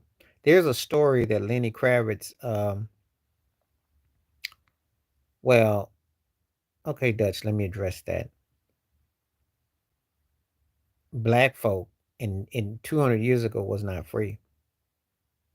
I'm gonna address that in just a second. Madonna loved Michael. No, but he took no. There was a story at Sony Music Studios that Lenny, Michael, and Prince went and spat because Michael was working at Sony. They spent 3 hours hanging out 30 years ago. Lenny is a selective dancer. He's more hip than he leads on, but then he plays the role. He role plays. He's almost a made for hire selective. He's more hip. I don't think you saw his Hollywood Walk of Fame because obviously you know him and Denzel are best friends. But he had Hal Williams and Marla Gibbs to present him for his star. Lenny will throw blackness at you when he sees it fit. He shuffles it. He sometimes pull at Kamala Harris, but he crossed over with white folks with White Rock Radio. But y'all will give him credit for it. That's the only thing I do because he's a average artist at best, very average. But white folks took a liking to him, got him over. So he was able to pull it up. Madonna always loved Michael, loved him. He was kind of standoffish, but she was one of the few people that when he was going through his situations, she always spoke a good word for him. Prince did too. Prince spoke up for him. As a matter of fact, Joe Jackson came to admire and respect Prince. They weren't haters on Michael. Mm-mm. They were one of they peers who actually spoke up good for him. Madonna's always trying to mess with somebody younger. She's still trying to give it up, you know. Now, Madonna is a chameleon, of course. Culture vulture, flips and said stuff. But she did love Michael. She loved Prince. She loved, you know, she tried everything. She moved with Tupac, Rodman, you know. She got that's how she rolled, you know. Along with everything else, dogs, cats, girls, horses, bears, bats, you know, you name it, but you know. Yeah, because when she first came out, they tried to project her like she was black. If you listen to Lucky Star, the chord progressions of that star that starts off is just like Stephanie Mills' Sweet Sensation. She worked with a black producer named Reggie Lucas who used to work with James and Tume. They was trying to make her like she was, they hit her early on. Then she went and worked with Nile Rodgers. She was trying to be, they wanted this like a young white or Tina Marie type. They wanted something like that. They did. Yeah. Who look like they got magazines of Kardashians in their bedroom. Well, Pink, when she first started out with L.A. Reid, and then they kept her hair short, her eyebrows give away the ethnicity. It was done like that on purpose.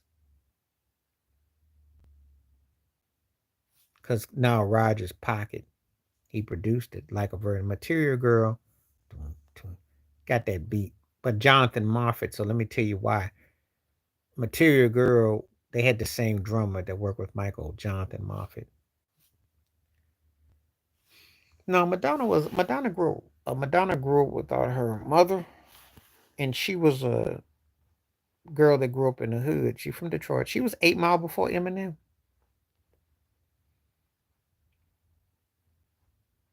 and she hustled in New York. She was a thought for the industry. She messed around. That's how she got hooked up. But I give her due for sticking to her guns as a business person. She made it work. She made it work.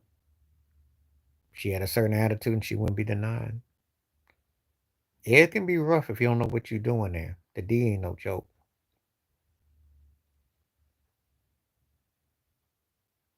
Yeah, Pink was didn't want to do what Ali Reed wanted. She dissed him on the after the first record, but that's what got her through the door. Same thing, Ted. Same thing.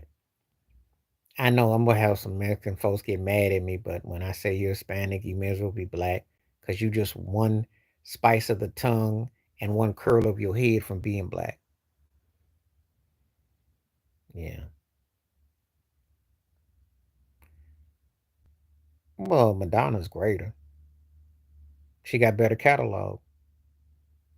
If let me ask these questions. You can rattle off 5 Madonna songs. Can you rattle off 5 Beyonce songs that you think are classics? I'm not talking about what you like. There's a difference.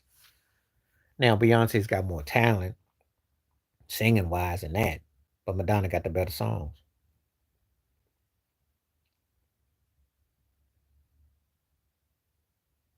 Charlene just rattled off 2 songs from 40 years ago. Do you rattle off 4 Beyonce songs from 4 years ago? Think about it.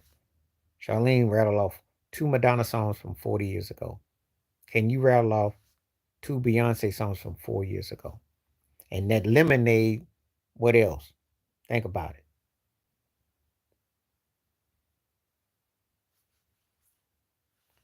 You see, it ain't about that I'm going to sit here and I'll go by facts. It's just like when we have debates and arguments, I ain't got to be in love or liking somebody, but I got to acknowledge the truth. And I seen the names of them. I don't really talk about it. Because Nick is, if you watch Orlando Brown, which I do, Nick is, you know, doing what he do. But see, Nick had to crawl back to the massa too. Yeah, that's I agree with you, Charlene. That's exactly what I'm saying. He a hard worker, but he had to crawl on all fours too. Because when he got up, when he started bringing Professor Griff and start talking and with Cap, he shuffles. He got selective memory too. I don't. Nick is plant based. Yeah, that's what they call it now. Yeah, but he also ain't got the talent to mess up the bag. What does he do good? What does he do good? See, that's yeah. Yeah, he remember when 50 Cent, Charlene, you remember when 50 dissed him? He said, I ain't trying to hear Nick Cannon trying to rap. They clowned him. He's considered a cornball. Look, I like his hard work ethics, but what does he do good? I watched him whack movies. I watched his whack stand up show. I did like Gigolo with him and R. Kelly, and you know, but I no one talks about Nick. No one talks about Nick. And he's still acting like he's in his teens. And the thing about it is, he happens to be front and center with everybody that's got some ish going on. He had to take on R. Kelly. He had to take on Puffy. He's part of the industry. And you do know he was a Will Smith protege because when he worked at Nick at Night, Will got him. He was a right. He was on there. That's how he got into the business.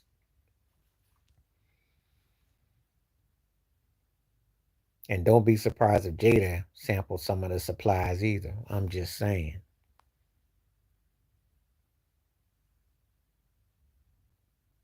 You never know. No one's talked about it. And then he marries Mariah Carey, and he still talks about that like some kid that, well, most cats would fantasize about that, especially if you're younger and because you're like, ooh, I'm just saying, wow, shout. But I like Orlando interviews. I'll watch his interviews. I don't care. Because he talks in code. I pick up on it. I think he got a sharp head. I don't care about the music. Most of these rappers today is whack, but he could get on. Magoo sounded like a broke Q-tip. And it's funny you mentioned that because Love to Love You was one of my cuts that they did, but I didn't like neither one of them, no. But I did like Love to Love You with Timberland and Magoo. Funny you mentioned that. Tupac was one of the ones to talk about Mary. And Mariah, somebody was up in the airplane and they said they came out the bathroom. Yeah, those two. Yeah. I don't listen to him sing. I just want to hear him do interviews. He could be like Tony Robbins. He could be like a orator and just give interviews. That's all I want. What sold me on Orlando Brown was back.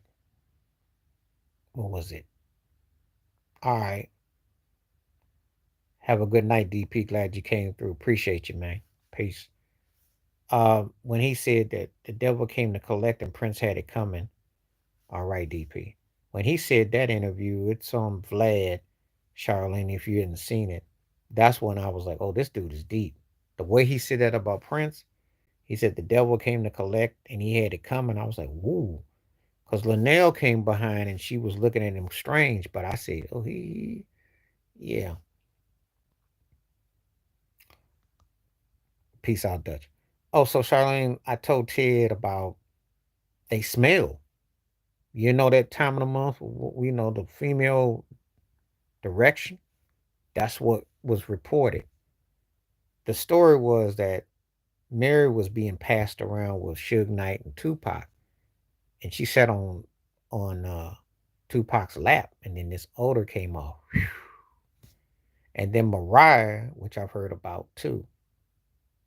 But just so I don't leave the men out, they ain't the only two, because Lenny Kravitz, that came out about him too, stanking it up. Because all that hippie patchouli he got on, but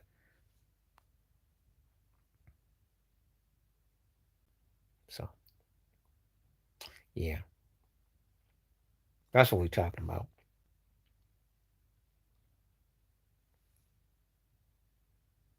Because sometimes people talk about people that, you know, odors and stuff,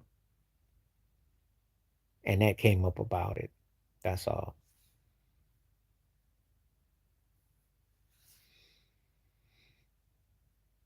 Some people.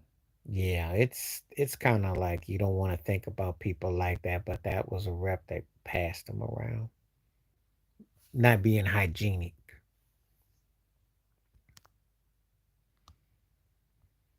I've been on for almost 2 hours. I'm gonna go on. I got a couple more minutes before because we've had quite the show. It's gone crazy. This thing took a whole different level, which I don't mind on. Crazy entertainment. But yeah, that's what was happening with that though. Mariah and Mary, you know, just because people got a name and got some money don't mean they don't stink. So that's why I do all my videos. If you listen to my videos, I always say wash your hands and keep your mind clear. That means wash yourself up with soap and water. Don't be afraid. Don't be scared. It ain't gonna bite you.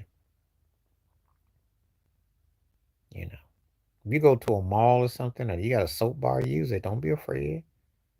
20 seconds. There'll be another virus that comes out too. I'm telling you, people be doing some disgusting stuff. And see, I wouldn't tell nobody that, but she look like she don't. She don't look like she will clean.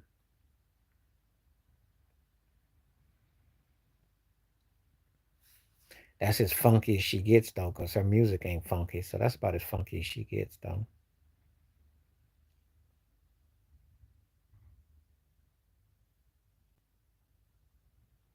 Yeah.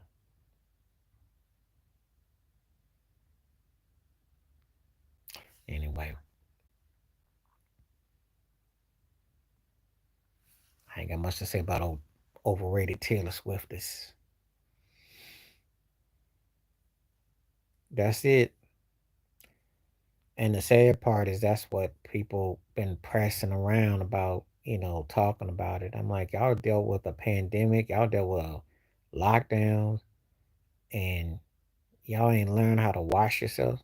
Vlad said that on his show. He said he was 46, 47, and he didn't. I'm like, I wouldn't have told nobody not use no soap and water. I said something that you learned when you was 2 or 3, along with your ABCs. But you learn how to wash yourself. It's embarrassing. You know. Common sense is why we're in the predicament we're in now. The lack of common sense. I see it all the time. People don't know how to respect nothing. Because Travis trying to get some lifestyle, yo. Travis trying to get some lifestyle. He's very successful, but he don't have no personality like that. So he wants that grunk money. He wants that Shannon Sharp look. This is a business power lunch. I mean, he probably digs her. I don't know. But he looking for, you know.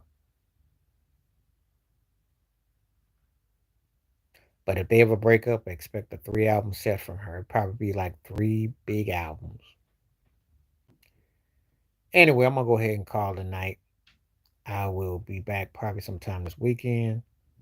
So I gotta go eat by my time. Been on for a couple hours. Had great conversation. Great everybody that came through. Yeah. Appreciate everybody. Been 2 hours I've been on. But I gotta go eat though. Take care of myself though. But I appreciate everybody that came through. Some great conversations, some great reflections. And every time you check out the videos, I appreciate the questions too, because if I got some other stuff, I will definitely look into it when I do the next video runs.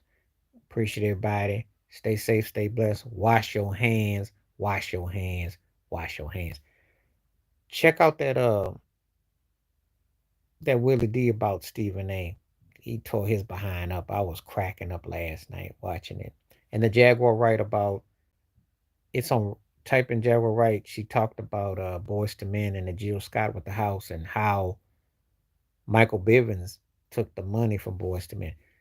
Because I left a comment, I said, yeah, the reality and the image ain't what you always think. It's some real stuff. Of course, I watched Reggie Wright Jr. and Gene Deal. I watched The Art of Dialect too, because the Napoleon, who was with Tupac with the Outlaws, was pretty good stuff. We're talking about Puffy. I'm not trying to hear all that. Did you catch the Kendrick Lamar video for Not Like Us? I watched that video last night. It was a trip. Caught that world premiere too. I was pretty busy with all that. And then I saw that Will Smith with Stephen A. and not with Stephen A. but with Steph with Jackson and Matt Barnes. What he doing? But anyway, I'm gonna check out. Appreciate you. Peace the best. Stay up. Maybe tomorrow, maybe Sunday. One of the two I'll be back. One of the days I'll be off. So we'll see how everything goes. Appreciate y'all. Take care. Peace. Thank you.